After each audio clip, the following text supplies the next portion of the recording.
Salut à tous, c'est Palawan et on se retrouve aujourd'hui pour débriefer le 5e épisode de koh les armes secrètes. Alors cette semaine ce sera un débrief un peu express puisque cette semaine j'ai vraiment donné la priorité à l'annonce du casting du All-Star des 20 ans. Donc j'aurai pas forcément le temps de faire un débrief complet cette semaine. C'est dommage parce qu'il y a beaucoup de choses à dire sur cet épisode, mais on va tout de suite rentrer dans le vif du sujet justement pour ne pas perdre une minute avec mon avis sur l'épisode. Alors, j'ai trouvé que cet épisode 5 était un bon épisode, j'ai vraiment apprécié cet épisode qui était plutôt chargé, avec beaucoup d'événements, on a eu 2 éliminations, donc c'était un épisode plutôt riche. Cela étant dit, j'ai trouvé que cet épisode, qui était quand même de bonne facture, avec des bonnes surprises, était quand même gâché par certains choix de la production, certains twists. Également dans le montage un petit peu, il y a certaines choses qui m'ont un peu déplu. On va voir tout ça un peu plus en détail avec les 5 points à retenir de l'épisode. Mais voilà, il y a, disons, une impression générale plutôt d'un bon épisode, mais quelques fausses notes qui m'ont un peu gâché le plaisir. On va maintenant s'attaquer aux 5 points à retenir dans l'épisode, à commencer par le premier point qui était donc le confort suivi d'une élimination surprise, donc chez les rouges avec le conseiller surprise. Alors on va d'abord revenir sur le confort, et déjà ce qui était assez intéressant c'était justement au moment de l'annonce du confort, où on annonçait justement aux aventuriers qu'ils devaient prendre leur sac pour le confort, et on a vu que les aventuriers avaient supposé que du coup ils allaient être exilés probablement sur une île, un îlot de l'exil un peu comme sur les 4 terres, en cas de défaite lors de l'épreuve, donc c'était plutôt disons une bonne supposition de penser ça. On peut par contre regretter que les aventuriers n'aient pas pensé à justement une éventuelle élimination, ne se soient pas concertés pour potentiellement préparer l'éventualité d'une élimination. Alors certes, c'est peut-être un peu trop leur en demander, surtout sur une période aussi courte, et surtout pour les rouges qui venaient juste de sortir d'un conseil, mais c'est un peu dommage parce que ça aurait pu nous donner peut-être des surprises lors de ce conseil surprise. En ce qui concerne l'épreuve en elle-même, je n'ai pas vraiment été convaincu, je dois l'avouer, par cette épreuve. Autant je trouvais intéressant l'idée d'avoir des cordes à dérouler avec un peu une surprise, un facteur aléatoire sur la personne qui allait avoir la corde assez longue pour libérer tout le monde avec un couteau. Ça, j'ai assez aimé cette idée-là, mais vraiment le problème, je trouve, de l'épreuve dans sa globalité, c'est un problème de cohérence, c'est un problème de continuité de l'épreuve, puisque cette phase-là avec les cordes n'avait vraiment rien à voir avec la phase suivante qui était celle de construire une gouttière. On avait un peu l'impression que c'était 2 épreuves différentes qui avaient été assemblées un peu à la hâte, et sans réelle cohérence. D'habitude, on a par exemple une première phase d'épreuve où on doit, je ne sais pas, par exemple récupérer les pièces d'un puzzle. On aurait pu imaginer ça là avec la gouttière justement, une première phase où les aventuriers doivent récupérer les pièces et ensuite constituer la gouttière pour qu'on ait vraiment une impression de progression et de continuité dans l'épreuve. Mais là, ça n'avait pas vraiment de sens. On avait voilà cette première partie avec les cordes et ensuite la gouttière qui n'avait rien à voir. En plus, pourquoi une gouttière? C'était assez étrange parce que il n'y avait pas de notion de un liquide qui doit s'écouler de bout en bout. Donc ça, j'ai pas vraiment compris. On avait juste à la fin, voilà, les aventuriers qui levaient les bras et puis Denis qui, pour une raison assez étrange, versait le liquide. Enfin,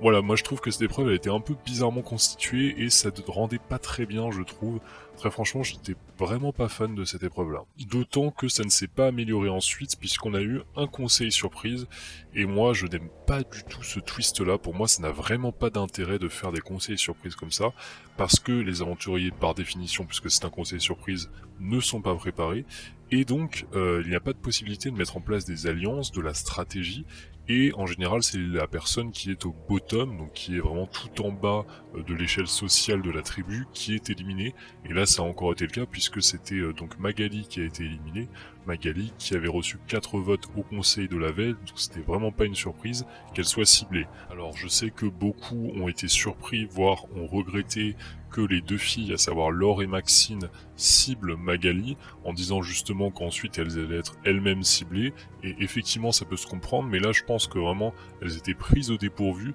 C'est vrai que ce n'était pas forcément le move le plus malin d'éliminer Magali qui était leur dernier fusible, mais d'un autre côté elles avaient peur d'être elles-mêmes visées, et donc c'est pour ça qu'elles ont ciblé Magali, alors que sans doute, si elles s'étaient concertées avant avec Magali, et pourquoi pas un Gabin, qu'on a vu ouvert à potentiellement ses possibilités d'alliance, elles elles auraient peut-être pu sortir un Frédéric. Donc c'est vraiment dommage, je trouve, ce conseil surprise, parce que ça a enlevé tout l'intérêt justement des tractations et des possibilités de s'organiser justement avant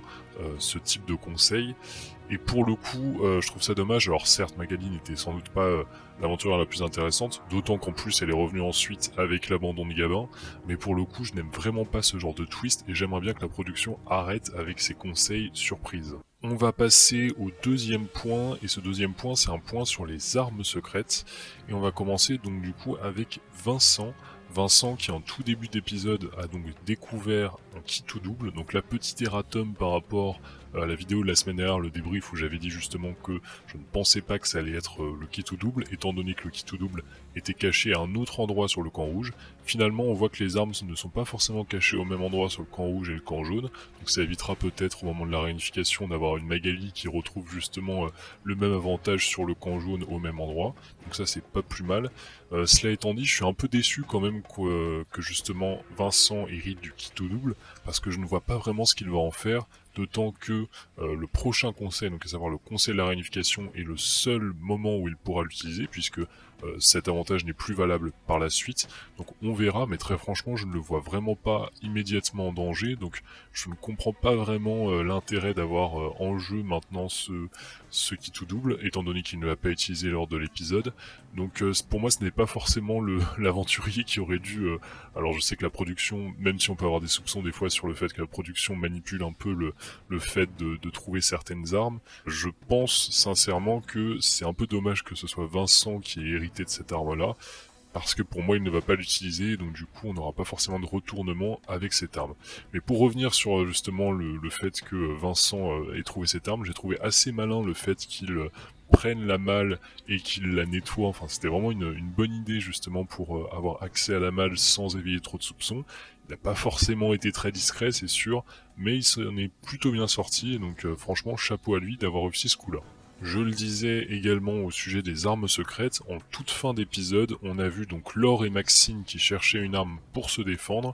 et qui ont trouvé donc l'ambassadeur secret, qui servira dès la semaine prochaine, hein, comme c'est pratique. Et donc cet ambassadeur secret, alors pour l'instant on n'en sait rien, mais je pense que ça pourrait vraiment retourner le fonctionnement des ambassadeurs, avec pourquoi pas une surprise, pourquoi pas une Laure. Alors j'ai différentes hypothèses en tête, on pourrait imaginer par exemple que Laure pourrait avoir son mot à dire sur la personne justement éliminée. Est-ce qu'elle pourra par exemple remplacer l'ambassadeur rouge si l'ambassadeur ne lui convient pas? Ou est-ce que si les deux ambassadeurs se mettent d'accord sur un nom, elle pourra ensuite changer de nom? Enfin, je ne sais pas exactement comment ça va fonctionner, mais je pense qu'elle va sans doute avoir un mot à dire lors des discussions aux ambassadeurs, et ça risque d'être explosif la semaine prochaine. Troisième point à retenir, c'est l'immunité. Alors on va d'abord parler de l'immunité en elle-même, puis ensuite on parlera de ce qui s'est passé avant, et ça me permettra ensuite un peu d'embrayer sur ce sujet-là qui est un peu particulier. On en parlera aussi un peu dans les dynamiques de tribu pour la tribu rouge. Mais donc on va pour l'instant se concentrer sur l'épreuve d'immunité en elle-même, et c'est une épreuve que j'aime beaucoup. Donc c'est en fait la version collective de la fameuse épreuve extrêmement culte dans Koh-Lanta, qui est l'épreuve des paresseux. Et j'ai trouvé ça vraiment assez sympa de retrouver cette épreuve, parce que bon, c'est une épreuve des paresseux en plus difficile, parce qu'au lieu d'avoir un bambou, on a une corde. Donc en collectif, c'est assez délicat. Et en plus, ce que j'aime bien dans cette épreuve, c'est qu'il y a vraiment une notion de collectif. C'est pas comme certaines des épreuves qu'on a vues lors des 4 terres, où c'était des épreuves individuelles, mais qui étaient faites pendant la partie collective. Là, c'est vraiment une épreuve collective, puisque le fait qu'une personne lâche va rendre plus délicat la tâche pour tous ceux qui restent, puisque la corde est plus lâche, donc c'est plus dur de tenir. Et on l'a vu vachement avec les jaunes qui tenaient pourtant très bien, un Aurélien qui avait l'air vraiment très déterminé, mais le fait que et Aurélien et Flavio aient dû tenir pendant aussi longtemps à eux deux tout seuls, je pense que ça a rendu leur tâche très difficile, même s'ils se sont très bien débrouillés, j'ai trouvé, et vraiment chapeau bas aux deux, chapeau bas aussi de l'autre côté aux rouges, hein, qui ont tenu, à savoir Jonathan et Hervé. Et pour le coup, j'ai assez aimé voilà, cette épreuve, avec un vrai challenge, on a vu une vraie collaboration en équipe, hein, et aussi des conditions un peu dantesques avec cette météo et cette pluie et ces nuages vraiment noirs au loin. Ça donnait un côté vraiment épique à l'épreuve, avec la mer déchaînée aussi, on l'a vu, avec des plans vraiment sympas.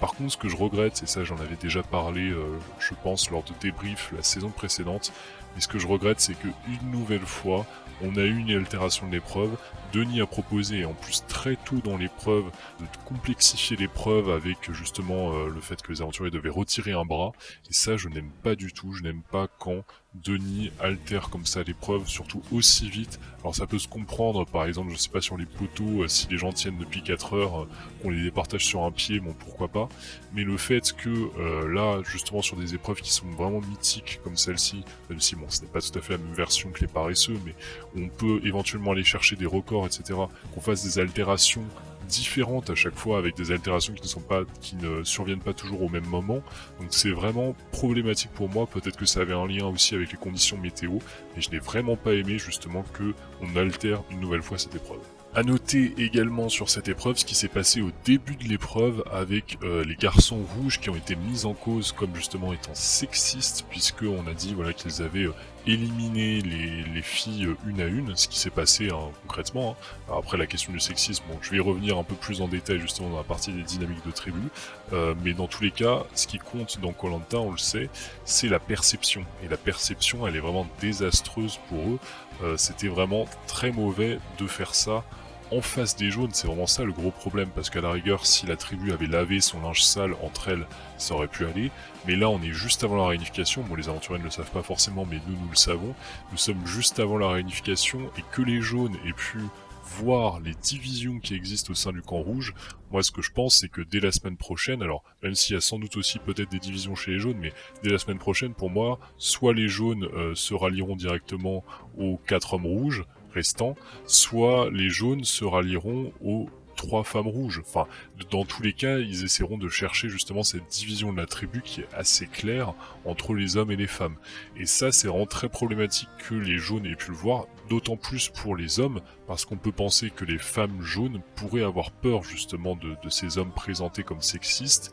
et pourraient décider de les éliminer un à un, car ils représentent un danger pour elles. Mais autant je peux comprendre le sentiment de Candice et Maxine, autant pour moi le révéler à ce moment-là, alors ce n'est pas bon pour les hommes comme je le disais, mais ce n'est pas forcément bon pour elles non plus, parce que non seulement ça les désigne encore plus comme des cibles pour les hommes de leur tribu, mais aussi dévoiler de manière aussi évidente à l'autre équipe les failles qui existent au sein de sa propre tribu, ce n'est jamais bon. Quatrième point, on va faire un point rapide sur l'abandon de Gabin, abandon donc médical. Un peu dommage parce que autant je l'avais dit lors des précédents débriefs, je trouvais que Gabin n'était vraiment pas un personnage intéressant, je trouvais presque qu'il frôlait l'erreur de casting étant donné qu'on ne le voyait pas, mais j'ai en fait un peu de doute là-dessus parce que je trouvais non seulement que Gabin on l'a plus vu dans cet épisode et je l'ai trouvé plus intéressant, notamment dans sa position un peu centrale de pivot entre l'alliance des hommes et l'alliance des femmes. On a vu qu'il essayait de défendre un peu aussi les positions de Maxine et de Laure, donc ça j'ai trouvé ça intéressant, mais surtout le fait qu'il abandonne à cet épisode pourrait expliquer rétrospectivement tout son montage et le fait que la production ait justement essayé de le masquer pour éviter que les téléspectateurs s'attachent trop à lui et soient déçus finalement ou très déçus de son abandon. Donc ça peut s'expliquer de ce point de vue-là, mais dans tous les cas, l'abandon de Gabin aboutit à la réintégration de Magali, et ça j'ai trouvé ça très dommage. On a beaucoup accusé lors des précédentes saisons la production de souvent manipuler justement ces abandons médicaux pour faire revenir les personnages qu'ils avaient envie de faire revenir, et pour le coup là j'ai presque regretté que la production n'ait pas recours à ce type de stratagème pour faire revenir tel ou tel aventurier, parce que très franchement si la production attendait un jour de plus, il y avait le potentiel pour faire revenir Aurélien qui était un des personnages sans doute les plus intéressants de la saison. Alors je ne sais pas pourquoi la production n'a pas fait, est-ce que réellement la production n'a pas voulu faire de manigance et tout simplement Gabin avait eu le diagnostic du médecin à ce moment là, donc ils ont fait revenir Magali dans l'aventure, ou est-ce que peut-être la production, je pense, n'avait pas anticipé l'élimination d'Aurélien. Moi je pense que c'est sans doute l'hypothèse la plus plausible. Il n'avait pas anticipé qu'Aurélien puisse se faire sortir et donc il n'avait pas gardé finalement Gabin sur le coude pour faire revenir l'aventurier jaune qui serait éliminé au conseil. Et donc là ça peut se comprendre de ce point de vue là, même si forcément d'un point de vue téléspectateur c'est regrettable le fait qu'on ait eu l'élimination la semaine dernière de Candice, cette semaine d'Aurélien, qui étaient deux personnages forts et intéressants pour le téléspectateur, et que finalement ce soit Magali qui revienne. Alors je n'ai rien contre Magali, mais très franchement ce n'est vraiment pas l'aventurière la plus intéressante dans cette première moitié de saison. Enfin, dernier point sur le blindside, l'élimination surprise de Aurélien. On l'avait un peu senti venir, mais c'est vraiment dans cet épisode qu'il a eu un downfall edit, c'est-à-dire un montage de quelqu'un qui va se faire éliminer, en gros un montage où on sent que tout va de mal en pis pour lui, et c'est effectivement ce qu'on a observé. Il s'est de plus en plus isolé de sa tribu, il a complètement délaissé l'aspect social en pensant que adopter le rôle du provider, donc de celui qui permet, voilà, de par ses efforts, de nourrir la tribu par exemple. Il pensait que ce rôle-là, plus son rôle de chef, lui permettrait d'être finalement en sécurité jusqu'à la réunification. Il a vraiment péché par orgueil, je pense, dans cet épisode. On l'a encore vu notamment avec ses confessionnaux. Il n'a pas vu le coup venir, on l'a senti très amer lors de son élimination. Et de ce point de vue-là, je dois avouer que son élimination est méritée, puisqu'il aurait dû justement non seulement se rendre compte socialement qu'il était de plus en plus isolé, mais en plus il aurait dû peut-être faire preuve d'un peu plus d'humilité et faire un peu plus attention à certains signes qui ne trompaient pas. Je pense notamment lors du conseil où plusieurs aventuriers, voilà, ont fait presque des clins d'œil. J'ai eu l'impression que Shanice, en parlant d'intelligence émotionnelle, qui est une notion très intéressante dans Koh-Lanta, mais bref, ça c'est un aparté, mais en parlant d'intelligence émotionnelle, lui faisait presque un clin d'œil pour justement qu'il se rende compte qu'il était potentiellement menacé,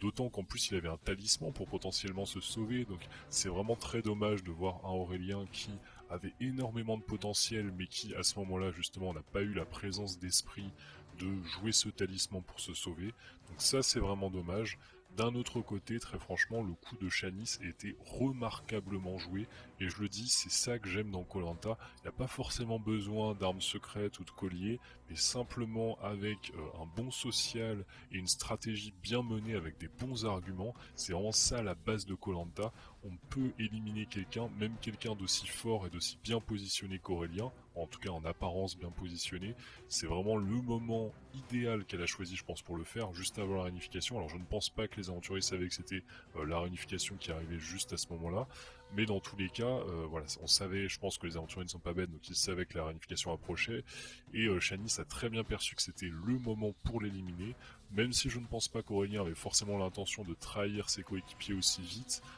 Effectivement, il représentait non seulement une menace sur les épreuves, mais aussi une menace stratégique. Donc pour le coup, c'est très bien joué de la part de Shanice. Je ne peux que la féliciter sur ce coup-là, d'autant qu'elle l'a très bien joué. Elle ne s'est pas trop mise en avant. Elle a trouvé les bons arguments, notamment on l'a vu auprès de Vincent, pour le convaincre d'éliminer justement un Aurélien, aussi auprès de Thomas. Hein. Ce n'est pas évident justement de convaincre Thomas de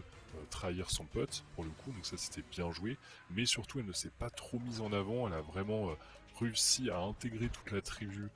à cette mascarade finalement, puisque toute la tribu était au courant de l'élimination de Aurélien. Même ceux qui n'ont pas voté contre lui, comme Flavio ou comme Laetitia, ils étaient au courant du fait qu'il soit éliminé, et pourtant ils n'ont rien cafeté. Preuve justement que Aurélien était très isolé malgré les apparences dans sa tribu, et que finalement il avait assez agacé les autres par sa capacité à finalement s'accaparer l'attention. Et ça franchement, c'est quelque chose sur lequel il devra travailler, parce que je pense qu'il reviendra dans un futur All-Star, et pour le coup je pense qu'il devra travailler sur lui-même pour essayer justement de circonscrire un peu cet ego qu'il a, cette volonté de toujours se mettre au centre des choses. C'est très dommage parce qu'on sait que c'est un candidat qui a énormément de potentiel, on l'a vu, il avait beaucoup de potentiel physique, pas mauvais en survie, il se donnait à fond sur le camp, il avait l'air d'avoir une plutôt bonne vision stratégique, et surtout c'était un personnage qui était très divertissant. Moi personnellement c'était même mon personnage préféré sur ce début de saison, donc je regrette forcément son départ, mais pour le coup, force est de constater que son départ est mérité.